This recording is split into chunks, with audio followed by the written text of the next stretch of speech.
1206 yılında Onon Irmağı'nın kıyısında toplanan kurultayda Han seçilen bir adam, tüm dünyanın kaderini sonsuza dek değiştirdi. Adı Timuçin'di. Ancak dünya onu Cengiz Han olarak tanıyacaktı.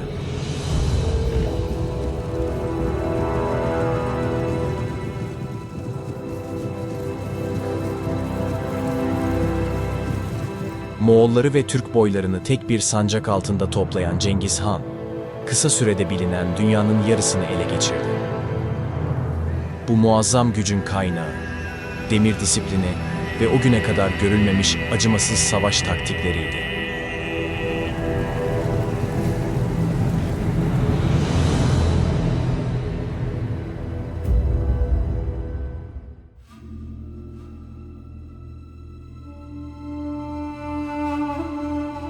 ...1227 yılında Cengiz Han'ın ölümünün ardından İmparatorluk önce oğlu Ögeday Han, ardından torunu Güyük Han tarafından yönetildi. Ancak Moğol İmparatorluğu'nun en geniş sınırlarına ulaşacağı dönem, 1251 yılında Büyük Han olan Mönke Han ile başlayacaktı.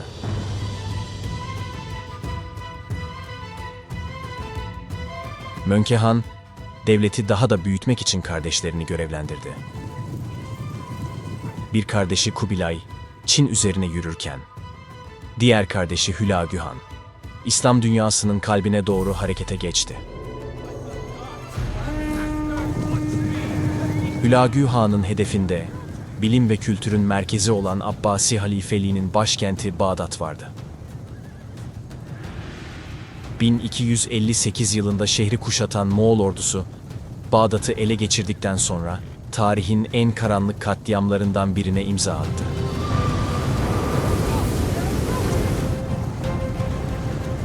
Yapımı nesiller boyu süren camiler, saraylar ve paha biçilemez kütüphaneler yağmalanarak yok edildi.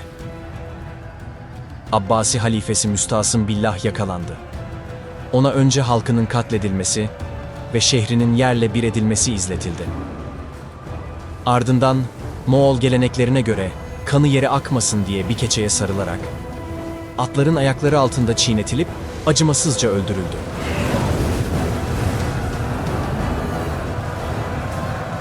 Yaklaşık 200 bin kişinin kılıçtan geçirildiği bu vahşet, Moğol tarihinin en kanlı olaylarından biri olarak kayıtlara geçti.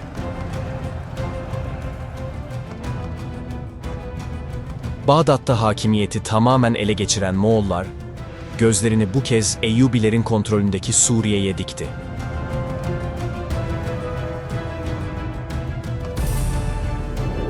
...1259 sonlarında harekete geçen Moğol ordusu, Musul, Harran, Urfa ve Halep'i ele geçirerek ilerleyişini sürdürdü. Şam'da bulunan Eyyubi hükümdarı Nasır Yusuf, Moğolların yaklaştığını haber alınca şehri kaderine terk ederek kaçtı. Böylece Moğol ordusu 1260 yılının başlarında Şam'ı da kolayca ele geçirerek Mısır'ın kapılarına dayandı. Bu dönemde Mısır, Müezzi ve Bahri Memlükleri arasındaki taht kavgalarıyla çalkalanıyor, ülke iç karışıklıklardan kurtulamıyordu. Mısır tahtında henüz çok genç bir hükümdar olan Nureddin Ali bulunmaktaydı. Yaklaşan Moğol tehlikesi karşısında, Celaleddin Harzemşah'ın yeğeni ve tecrübeli bir komutan olan Seyfeddin Kutuz, Nureddin Ali'yi tahttan indirerek yönetimi ele geçirdi. Kutuz'u seven Mısır halkı da bu duruma destek verdi. Çünkü Moğol vahşetine karşı ülkeyi yönetecek güçlü ve muktedir bir sultanın gerekliliğine inanıyorlardı. Kutuz'un en stratejik adımı ise Baybars gibi güçlü ve savaş deneyimi yüksek komutanların önderlik ettiği Bahri Memlüklerini yanına çekmek oldu. Böylece Memlük ordusunu tek bir çatı altında birleştirmeyi başaran Kutuz, savaş hazırlıklarına başladı. Tam bu sırada Moğol İmparatorluğu'nun lideri Mönke Han'ın ölüm haberi geldi. Taht mücadelesine katılmak isteyen Hülagü Han, ordusunun başında en güvendiği komutanı Ketboğa'yı bırakarak geri döndü. Hülagü, Yoldayken kardeşi Kubilay Han'ın imparatorluğun başına geçtiğini öğrenince Tebriz'e yerleşti.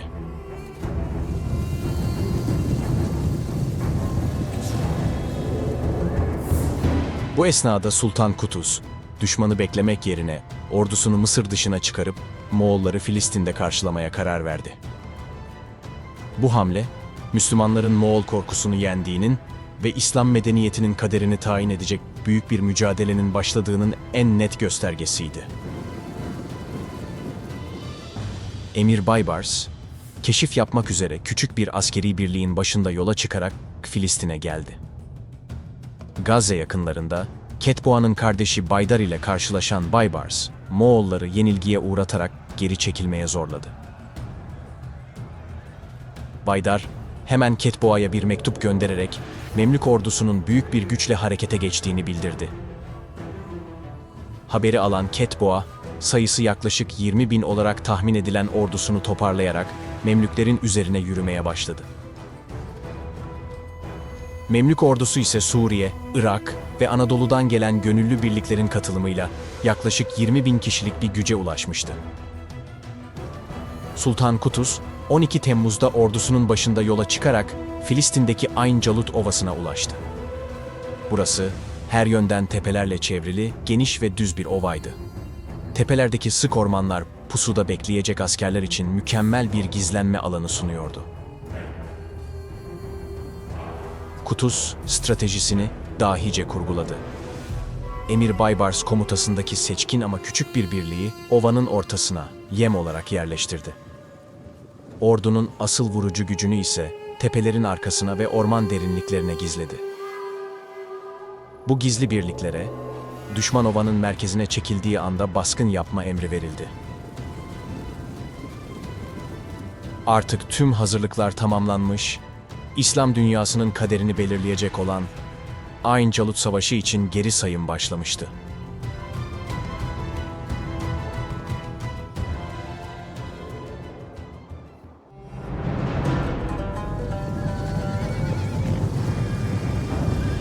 ...3 Eylül 1260 günü, Baybars komutasındaki Memlük ordusunun ön safları, Moğol ordusuna karşı harekete geçerek saldırıyı başlattı.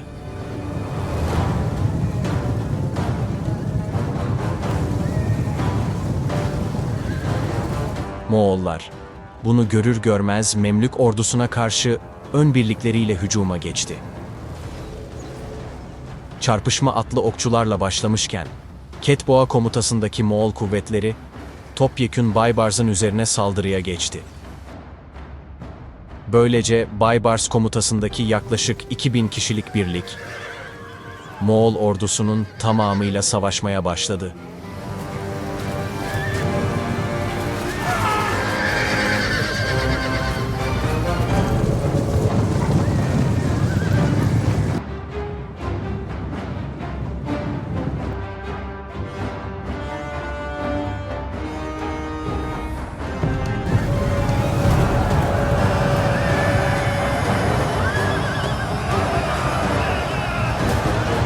Birkaç saat süren oyalama savaşının ardından Baybars ve askerleri, Moğolları ovanın ortasına çekmek için hızla geri çekilmeye başladı. Ketboğa, Memlük ordusunun kaçmaya çalıştığını düşünerek takip edilip öldürülmelerini emretti. Ketboğa'nın amacı hızlı ve kesin bir zafer kazanmaktı. Ancak bu aceleci tavrı ona pahalıya patlayacaktı.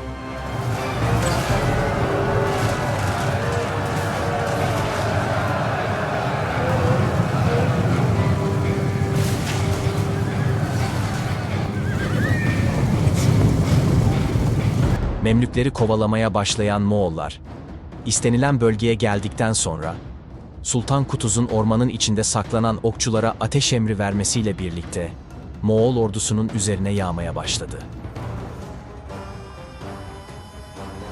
Moğollar, okların nereden geldiğini anlamaya çalışırken, Memlüklerin ana ordusu hücuma geçti. Baybars komutasındaki Memlük birlikleri de hızlı bir manevrayla düşmana saldırınca Moğollar, tüm manevra kabiliyetlerini kaybetti. Bu şekilde Memlük ordusu, Moğol ordusunu her yandan kuşatarak çember içine aldı.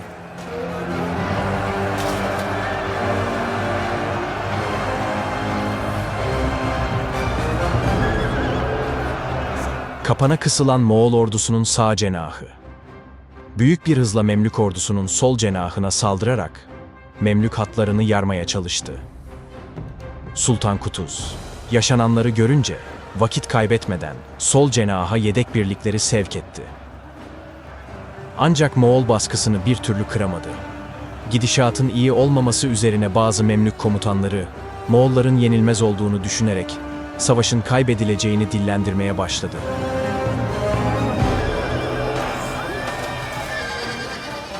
Sultan Kutuz'un ne yapıp edip askerlerin inancını ve moralini yükseltmesi gerekiyordu. Bunun için savaş alanına inmekten başka çare bulamadı. Başındaki miğferi çıkararak, "Allah'ım, kulun Kutuz'a Moğollara karşı zafer kazanmayı nasip et," diye haykırarak Moğolların üzerine doğru koşmaya başladı. Bunu gören Memlük askerlerinin gücü, azmi ve kazanma inancı artarken, Moğol kuvvetlerine karşı daha büyük bir direnç göstermeye başladılar. Karşı saldırıya geçerek büyük bir cesaretle öne atıldılar ve Moğol saldırısını püskürtmeye başladılar. Savaşın 4. saatinde Ayncalut Ovası'ndaki çarpışmalar iyice kızışmışken, Sultan eşine az rastlanır bir cesaretle savaşmaktaydı.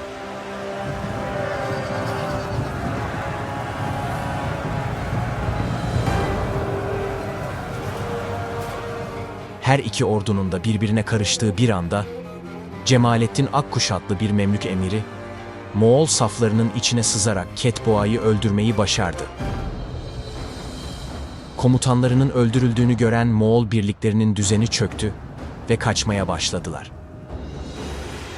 Kısa süre sonra Ayncalut Ovası'nda Memlüklerin zafer sancakları dalgalanmaya başladı. Ketboğa'nın öldürülmesi Memlüklere kesin zaferi getirmişti.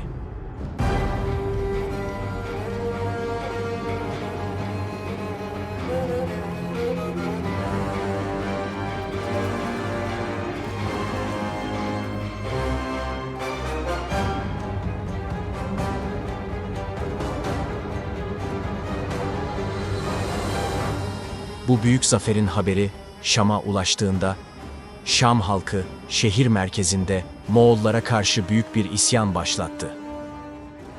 Ele geçirilen Moğol askerlerinin bir kısmı öldürülürken, bir kısmı da esir alındı.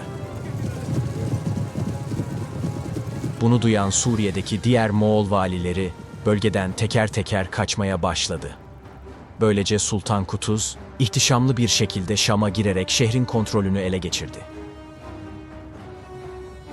Sultan, daha sonra Emir Baybars'ı Suriye'nin diğer şehirlerinde kontrolü sağlamak üzere kuzeye gönderdi. Emir Baybars, Humus, Hama ve Halep başta olmak üzere birçok Moğol karargahına baskın düzenleyerek şehirleri birer birer ele geçirdi. Böylece Ayncalut Ovası'nda başlayan savaş, İslam dünyasının son büyük devletlerinden birinin zaferiyle sonuçlanmış oldu.